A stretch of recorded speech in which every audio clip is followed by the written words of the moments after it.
Welcome to all. आज का हमारा टॉपिक है equations of uniformly accelerated motion. कोई भी ऑब्जेक्ट यूनिफॉर्मली एक्सेलरेट कब करती है या किसी भी ऑब्जेक्ट का एक्सेलरेशन यूनिफॉर्म कब होता है? तो जब किसी ऑब्जेक्ट की velocity equal interval of time में इक्वल अमाउंट में चेंज होती है, the acceleration is called uniform acceleration. और यूनिफॉर्म एक्सेलरेशन के केस में तीन इक्वेशंस अराइज होती हैं जिनको आज हम स्टडी करेंगे। और आपके 9th क्लास के एग्जाम में इन तीनों इक्वेशंस में से एक इक्वेशन या कोई भी दो इक्वेशन एग्जाम में 100% डिराइव करने के लिए आती हैं, उसको हमें पूरा प्रूफ करना पड़ता है। और आपके इस मोशन चैप्टर के जो मोस्ट ऑफ द न्यूमेरिकल्स हैं वो भी इन्हीं तीनों इक्वेशंस पे बेस्ड हैं। तो ये तीनों इक्वेशंस आपको बहुत केयरफुली स्टडी करनी है और फिर इसका रिवीजन भी करना है। तो स्टार्ट करते हैं। फर्स्ट ऑफ ऑल हमने यहाँ पर एक ग्राफ ड्रॉ किया which is velocity time graph. जो कैसा ग्राफ है? This is velocity time graph, जिसमें हमने टाइम लिया अलोंग एक्स एक्सिस और वेलोसिटी को लिया हमने अलोंग वाई एक्सिस। ठीक है, हमने अज्यूम किया कि यहाँ पर कोई ऑब्जेक्ट है वो यूनिफॉर्मली एक्सेलरेट हो रही है। assume that an object is accelerating uniformly,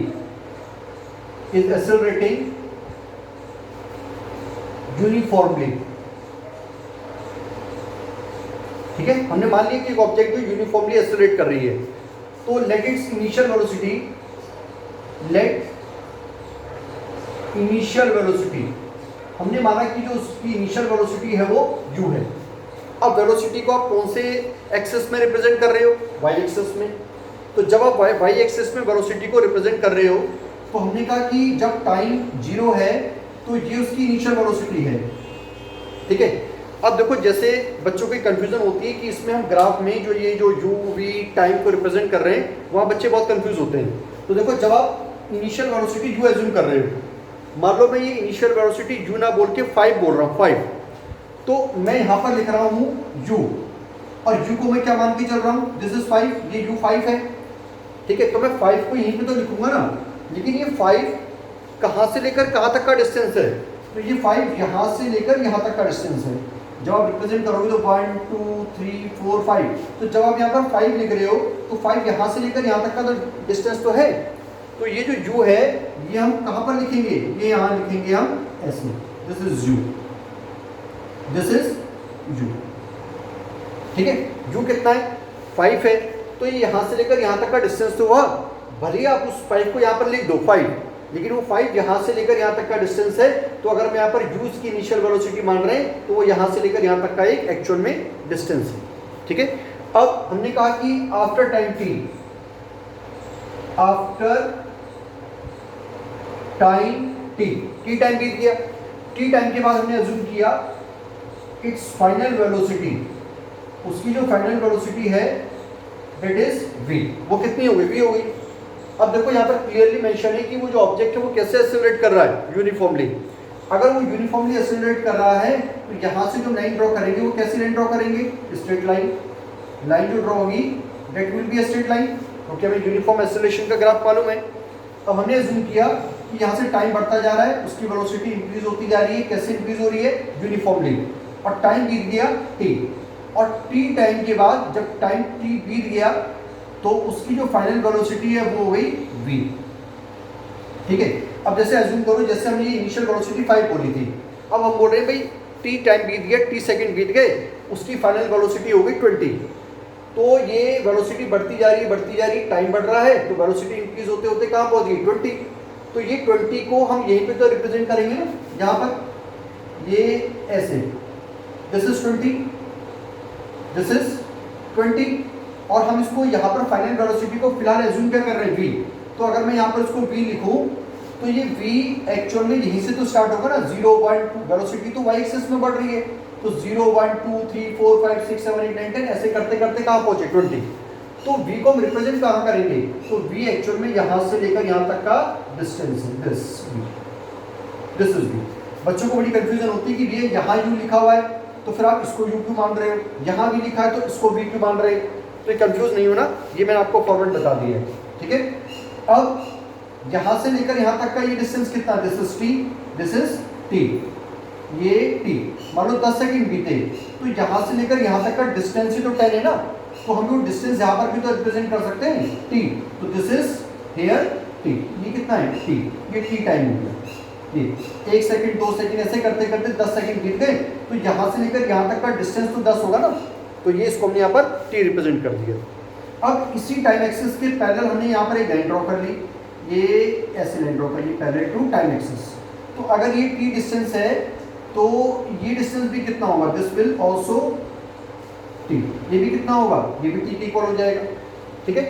अब अगर ये डिस्टेंस u है तो ये डिस्टेंस भी कितना है, दिस इज ऑल्सो u, ये भी u है, तो ये बाकी का डिस्टेंस कितना बचा, फ्रॉम हेयर टू हेयर, ये तो पूरे डिस्टेंस v में से ये डिस्टेंस u हमने क्या कर दिया माइनस, तो ये कितना बचा, ये बचा v minus u, this is v minus u, ठीक है बेटा, ये आपका डायग्राम कंप्लीट हो गया। अब इसको हम डिराइव करते हैं, सबसे पहले हम फर्स्ट इक्वेशन को डिराइव करते हैं। अब हमें मालूम है कि देखो अगर हम एक्सेलरेशन फाइंड कर रहे हैं, एक्सेलरेशन, तो आप लोगों ने एक्सेलरेशन वेलोसिटी टाइम ग्राफ में एक्सेलरेशन कैसे कैलकुलेट करते हैं, इसको हमने लास्ट वीडियो में ग्राफ जो हमने ग्राफ स्टडी किए थे वहाँ स्टडी किया था। हमें मालूम है कि ये जो परपेंडिकुलर है और ये जो बेस है, अगर हम इस ट्रायंगल की बात करें यहाँ पर से उसकी इनिशियल वेलोसिटी स्टार्ट हुई है, तो ये परपेंडिकुलर और बेस, परपेंडिकुलर अपॉन बेस का जो रेशियो है वो हमें क्या देगा, स्लोप देगा, और वो स्लोप की वैल्यू एक्चुअल में हमें क्या प्रोवाइड करेगी, एक्सेलरेशन। तो हम ये बोल सकते हैं कि ये जो स्लोप है, ये स्लोप ये हमें एक्सेलरेशन प्रोवाइड कर रहा है, दिस इज एक्सेलरेशन, ये हमें क्या प्रोवाइड करेगा, एक्सेलरेशन। तो अगर हम एक्सेलरेशन फाइंड कर रहे हैं तो एक्सेलरेशन कैसे फाइंड होगा, दिस विल स्लोप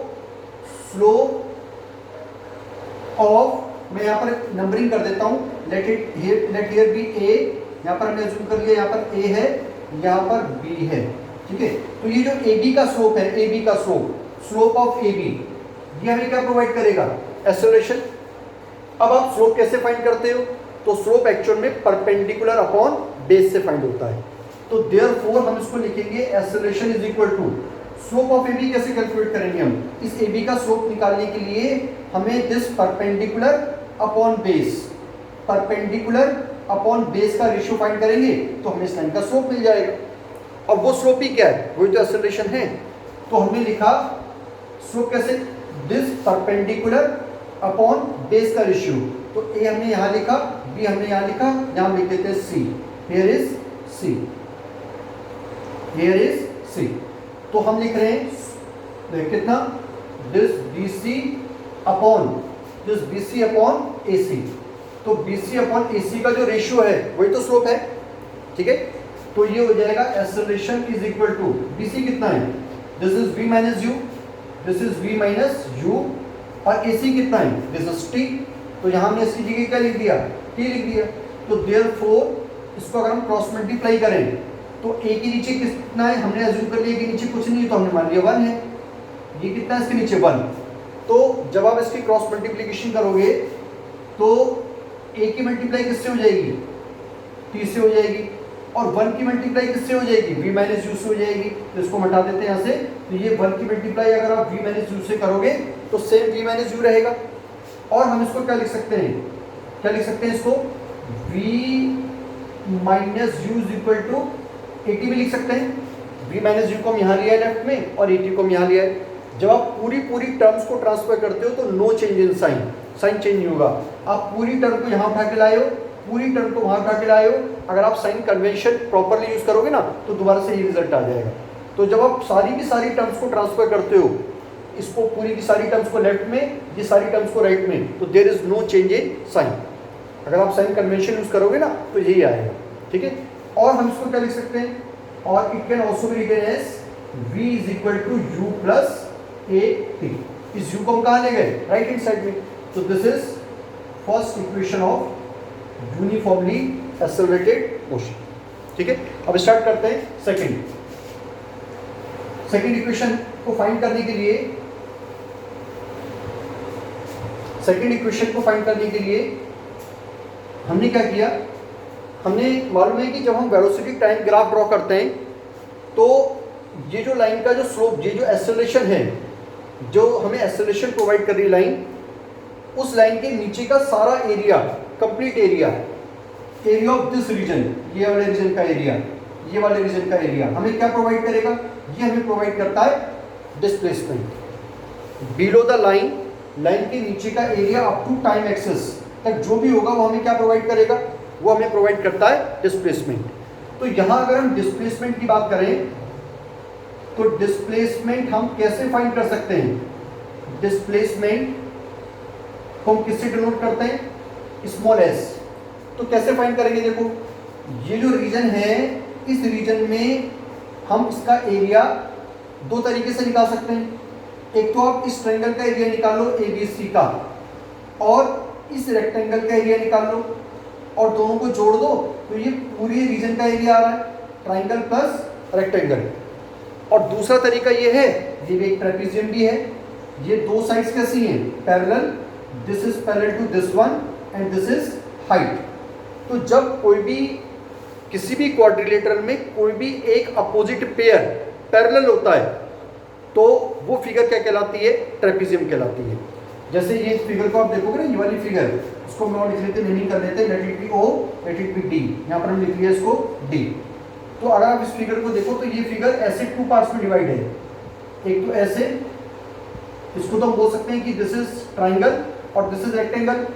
और यही फिगर को हम अगर देखें ध्यान से तो ये वाली साइड और ये वाली साइड, ये तो पैरेलल हो गई, ये साइड और ये साइड पैरेलल, कोई भी एक अपोजिट पेयर पैरेलल हो गया। और ये इस वर्टेक्स से जो हमने लाइन ड्रॉ की, दिस इज इट्स परपेंडिकुलर, जिसका परपेंडिकुलर हो गया। अगर मैं आपको स्ट्रेट बना के दिखाऊं ऐसे, तो ये कैसे बनेगी ये फिगर, ये लाइन तो हो गई ये वाली, ये फर्स्ट वाली लाइन हो गई, ये लाइन हो गई दूसरी वाली, तो ये ऐसी फिगर बन रही है। अगर मैं इसको ऐसे जैसे लेटा हुआ ना, ऐसे खड़ा करके बनाऊंगा तो ऐसी फिगर बनेगी। तो ये क्या हो जाएगा इसका, ये जो डिस्टेंस है, ये वाला डिस्टेंस है, दिस वन, इस पॉइंट से लेकर यहाँ तक का जो डिस्टेंस है, दिस इज इट्स हाइट। ठीक है, ये दो पैरेलल साइड्स हो गई और ये हाइट हो गई। तो हम इसमें triangle area plus rectangle area से भी इसका डिस्प्लेसमेंट फाइंड कर सकते हैं और ट्रेपेजियम से ही फाइंड कर सकते हैं। तो फर्स्ट ऑफ ऑल हम यूज कर रहे हैं, इसका एरिया हम फाइंड कर रहे हैं बाय यूजिंग अ मेथड जिसमें हम एक ट्रायंगल का एरिया प्लस रेक्टेंगल का एरिया जोड़ेंगे। ट्रायंगल प्लस रेक्टेंगल का एरिया हमें क्या देगा, डिस्प्लेसमेंट। तो displacement is equal to area of triangle, triangle कौन सा है, ABC plus area of rectangle, rectangle is AODC। तो ट्रायंगल का एरिया प्लस रेक्टेंगल का एरिया हम इसमें ऐड करके इसका डिस्प्लेसमेंट फाइंड कर रहे हैं। तो डिस्प्लेसमेंट कितना हो जाएगा, displacement is equal to, triangle का एरिया क्या होता है, half of base into height. तो इस ट्रायंगल में ये तो हो गया इसका बेस, ये, और ये होगी इसकी हाइट। अगर आप इसमें इसको बेस और इसको हाइट कर दो कोई फर्क नहीं पड़ेगा। ठीक है, तो ये इसका हमने ले लिया बेस AC और ये हमने ले ली इसकी height, this is BC plus इस रेक्टेंगल का एरिया हम कैसे निकालते हैं, रेक्टेंगल का एरिया होता है L into B, length into breadth. तो इस फिगर में ये जो रेक्टेंगल है, ये इसमें हमने लेंथ एज्यूम कर ली और ये हमने ब्रेड्थ एज्यूम कर ली। तो लेंथ कितनी है T और ब्रेड्थ कितनी है, this CD, this OD is length and this CD is breadth. तो हम लिख रहे हैं कि OD इंटू CD, ये क्या हो गया, रेक्टेंगल का एरिया। अब इनकी वैल्यूज पुट कर देते हैं, S equal to half into AC कितना है, AC इज T, AC कितना है, दिस इज T, BC कितना है, this is V minus U plus OD कितना है T और CD कितना है U, तो T इंटू U हो गया। अब इसके बाद हमने क्या किया, S इज इक्वल टू, अब ना हमने क्या किया इसमें ना हमने यहाँ पर अगर हम फर्स्ट इक्वेशन को देखें, फर्स्ट इक्वेशन में हमें मालूम है from first v is equal to u plus 80 के इक्वल है। तो हमने क्या किया, v minus u equal to 80 लिख लिया, इस u को हम लेफ्ट में लेके आ गए, तो ये किस में आ जाएगा, नेगेटिव में। तो v माइनस यू किसके इक्वल हो गया, at के इक्वल हो गया। ऐसा हम क्यों कर रहे हैं मैं अभी आपको बता देता हूँ। हम v माइनस यू की वैल्यू पुट कर कैसे कर रहे हैं, हमें कैसे पता लगेगा।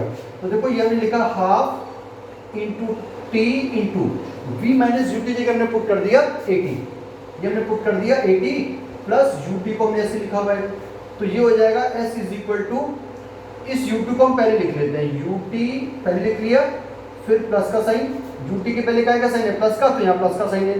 फिर हम इस वाली क्वांटिटी को इसके बाद लिख रहे हैं, इस वाली क्वांटिटी को पहले हमने इसको लिख लिया, ये ut पहले लिख लिया, फिर इसको लिख रहे हैं, तो इसके पहले भी कौन सा साइन है, प्लस का ही है, तो यहाँ प्लस का ही साइन रहेगा। हमने कुछ ट्रांसफर थोड़ी किया है, ये इक्वल टू के लेफ्ट में थोड़ी लाए हम किसी क्वांटिटी को, उन्हीं को तो आगे पीछे लिख रहे हैं ना, और जब आगे पीछे लिखेंगे तो साइन चेंज थोड़ी होगा।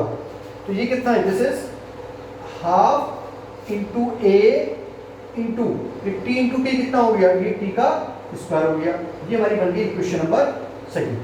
अब मैं आपको बताता हूँ, देखो जैसे ये इक्वेशंस ना आपको पहले रिवाइज होनी चाहिए। जैसे फर्स्ट इक्वेशन हमने देखी, that is v equal to u plus a t. Second हम लिख रहे हैं s equal to u t plus half of a t square.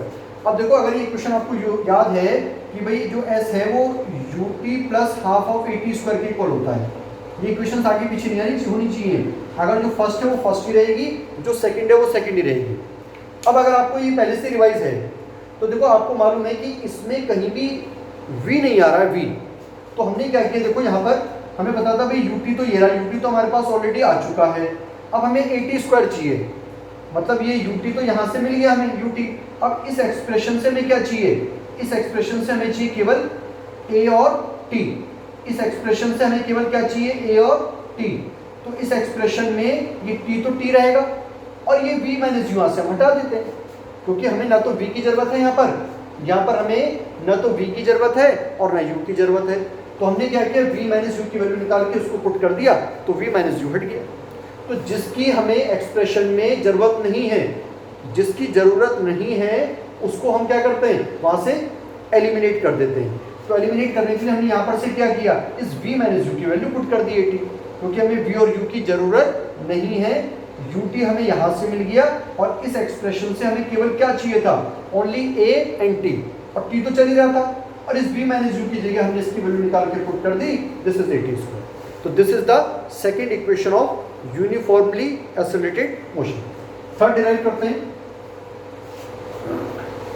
Third है v square minus u square is equal to 2as twice of as।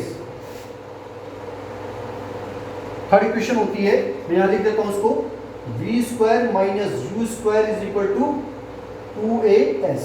ये हमने अब इसको direct करके दिखाना है। तो हमने क्या किया, हियर हमने फाइंड किया पहले डिस्प्लेसमेंट। तो डिस्प्लेसमेंट अब हम कैसे निकाल रहे हैं, इस लाइन के नीचे का एरिया में डिस्प्लेसमेंट देगा, तो अब हम डिस्प्लेसमेंट निकालने के लिए पूरे ट्रेपीजियम का एरिया निकाल रहे हैं। ठीक है, पूरे ट्रेपीजियम का एरिया निकाल रहे हैं। तो हम लिख रहे हैं एरिया ऑफ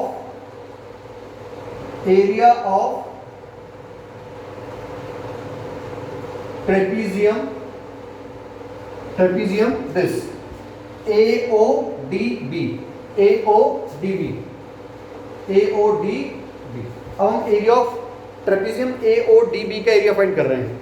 तो कैसे फाइंड करेंगे डिस्प्लेसमेंट, ट्रेपीजियम का एरिया होता है half into sum of parallel sides into height, sum of parallel sides into height. तो S इक्वल टू ये दोनों, ये फिगर मैं यहाँ पर बनाता हूँ, उसको देखो अब ये ऐसे फिगर है ना, तो ये दोनों तो पैरेलल साइड्स हैं और ये यहाँ से लेकर यहाँ तक का डिस्टेंस क्या है, इसकी हाइट। अगर मैं इसको सीधा करके बनाऊंगा तो ये फिगर ऐसे बनेगी, ऐसे। तो ये u है, ये कितना है, दिस इज v, ये u है और ये पूरा यहाँ से यहाँ तक कितना है v, और ये इसकी हाइट कितनी है, दिस इज t। ये इसकी जो हाइट है ये कितनी है, दिस इज t। ठीक है, तो हमने लिखा पैरेलल साइड्स का सम, ये पैरेलल साइड्स हैं v और u, ये u और ये यहाँ से यहाँ तक v। तो ये और ये कैसी साइड्स हैं इसकी, पैरेलल। तो हमने लिखा हाफ इंटू पैरेलल साइड्स का सम, तो क्या लिखेंगे इसको, v प्लस u लिख देंगे। और फिर हाइट, तो हाइट कितनी है, दिस इज t। ये पैरेलल साइड के बीच का जो डिस्टेंस होगा, परपेंडिकुलर डिस्टेंस, उसी को तो हम टाइम क्या बोलेंगे, हाइट बोलेंगे। तो हाइट कितनी है, दिस इज टी। ठीक है, अब आपको मैंने बताया था कि किसी भी इक्वेशंस में हम किसकी वैल्यू को पुट करें, उसको डिराइव करने के लिए फाइनल रिजल्ट के लिए कौन सी वैल्यू पुट करें। तो मैंने आपको बताया कि सबसे पहले तो आप इक्वेशन को याद रखो। इक्वेशन को याद रखने के बाद देखो आपको मालूम है कि इस इक्वेशन में कहीं भी टी नहीं दिख रहा हमें, तो हम टी की वैल्यू पुट कर देते हैं। जैसे मैंने आपको पिछले वाले में दिखाया था कि वहाँ पर हमें ए और टी चाहिए था, तो वहाँ पर हमने v माइनस यू की वैल्यू डाल दी थी पूरी की पूरी, दोनों ही हट गए वहाँ से। तो अगर आप यहाँ पर अब यहाँ से t की वैल्यू पुट कर दोगे तो t रिमूव हो जाएगा और जो रिजल्ट हमें चाहिए वो मिल जाएगा। तो हमने क्या किया, हमने t की वैल्यू निकाली कहाँ से, फ्रॉम फर्स्ट इक्वेशन से। फर्स्ट इक्वेशन क्या है, v is equal to u plus a t. तो हम यहाँ से t की वैल्यू निकालने के लिए सबसे पहले हम u को लेफ्ट हैंड साइड में ले गए, तो ये बचा 80। यहाँ से हमने a को हटाया तो ये कहाँ आ जाएगा, v माइनस यू के नीचे आ जाएगा, इज इक्वल टू में क्या बचा t, ये t की वैल्यू आ गई। इस t की वैल्यू को आपको यहाँ पुट करना है। तो देयरफॉर ये कितना हो जाएगा, देयरफॉर ये हो जाएगा s इज इक्वल टू कितना, s is equal to half into v plus u into t की जगह हम क्या डाल रहे हैं, v माइनस यू अपॉन में कितना पुट कर रहे हैं, ये हमने पुट कर दिया a। ठीक है, अब आप इसको पहले सिंप्लीफाइड करो तो s कितना हो जाएगा, ये s हो जाएगा s is equal to 1 multiply v plus u multiply v minus u, कितना हो जाएगा v प्लस यू और v माइनस यू। ये बचा हमारे पास न्यूमरेटर में। डिनोमिनेटर में कितना है, 2 इंटू इसके नीचे 1 है और इंटू a, तो 2 इंटू a कितना हो गया, 2a हो गया, ट्वाइस ऑफ a आ गया। अब हमने s इज इक्वल टू लिखा, इसमें हमने ना a plus b a minus b की आइडेंटिटी लगा दी। इसका a भी सेम है, इसका b भी सेम है, बीच में प्लस और माइनस का फर्क है। तो इसमें हम कौन सी आइडेंटिटी लगा रहे हैं, a plus b a minus b. तो a plus b a minus b किसके इक्वल होता है, a square minus b square upon में कितना है 2a। a इसमें कितना है v, b इसमें कितना है u, तो a का स्क्वायर करोगे मतलब v का स्क्वायर करेंगे, और जब b का स्क्वायर करेंगे मतलब u का स्क्वायर करेंगे। अब इसको अगर हम क्रॉस मल्टीप्लाई कर दें तो इसके नीचे कुछ नहीं तो 1 मान लेते हैं, तो 2a की मल्टीप्लाई तो होगी s से, तो ये हो जाएगा twice of as is equal to 1 की मल्टीप्लाई इससे करोगे आप तो ये सेम रहेगा, तो this is v square minus u square. और हम इसको कैसे लिख सकते हैं, हम लिख सकते हैं, और इसको हम लिख सकते हैं v square minus u square is equal to twice of a into s। इस पूरे होल टर्म को हम यहाँ लेके आ गए और इस टर्म को उधर लेके चले गए। और अभी मैंने आपको बताया कि अगर आप सारी टर्म्स को ट्रांसफर करते हो, सारी टर्म्स को लेफ्ट में और सारी टर्म्स को राइट में, तो there is no change in sign, तो एज इट इज हम उसको उतार सकते हैं। ठीक है, तो these are 3 equations of motion. Thank you.